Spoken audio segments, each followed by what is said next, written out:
Mustafa Kemal Atatürk adalah seorang perwira militer yang menjabat sebagai presiden pertama Turki sejak 29 Oktober tahun 1923 hingga kematiannya 10 November tahun 1938. Sebagai presiden pertama yang melakukan reformasi dan memodernisasi Turki, ia dijuluki sebagai Bapak Pendiri Republik Turki.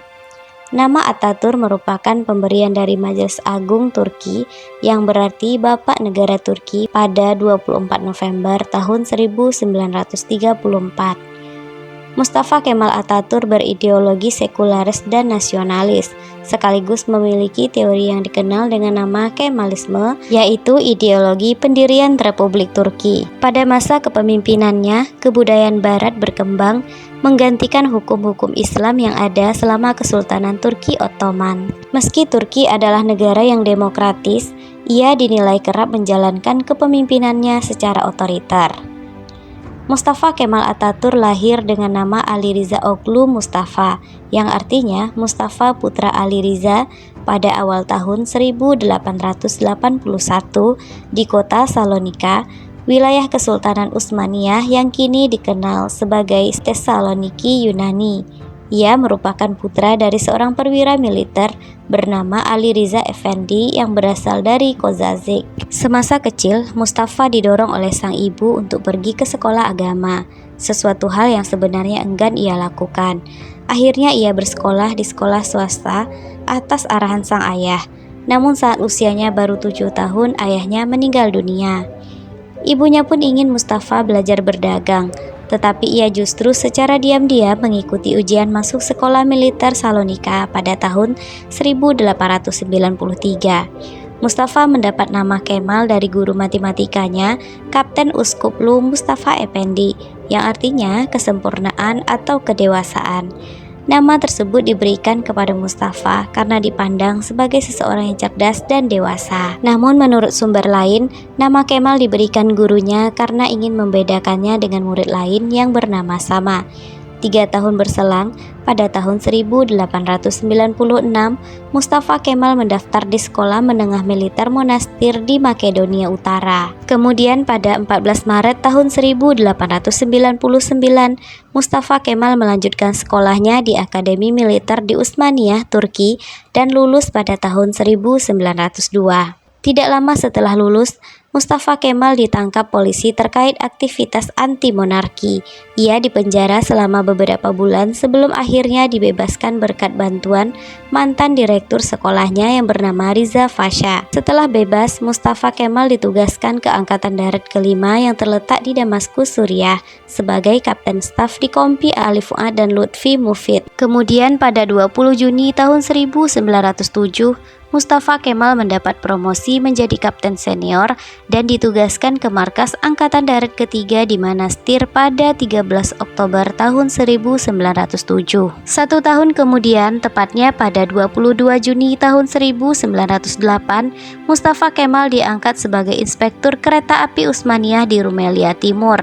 Pada Juli tahun 1908, terjadi revolusi Turki, di mana Mustafa Kemal juga berperan di dalamnya untuk memulihkan monarki konstitusional. Kabarnya, Mustafa Kemal memang mengajukan diri untuk ikut dalam misi revolusi Turki.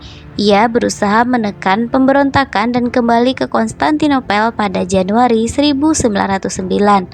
Sejak tahun 1911, Mustafa Kemal banyak terlibat dalam berbagai pertempuran, antara lain sebagai berikut: Perang Italo-Turki yang terjadi tahun 1911 sampai 1912, Perang Balkan yang terjadi tahun 1912 sampai 1913, Perang Dunia I yang terjadi tahun 1914 sampai 1918, Genosida Ottoman yang terjadi pada tahun 1913 sampai 1924, dan yang terakhir adalah Perang Kemerdekaan Turki yang terjadi tahun 1919 hingga 1923. Pada tahun 1915, Mustafa Kemal berperan besar dalam membantu menghentikan Inggris dan Prancis menguasai Istanbul. Ia kemudian dipromosikan menjadi Brigadir Jenderal. pada Oktober 1918 Kekaisaran Ottoman menyerah kepada sekutu. Namun Mustafa Kemal memilih untuk mempertahankan wilayahnya yang lebih kurang sama dengan yang dikuasai oleh Turki saat ini. Ketika pasukan sekutu menduduki wilayah Ottoman, kelompok revolusioner Turki menunjukkan perlawanan yang kemudian berkembang menjadi Perang Kemerdekaan Turki.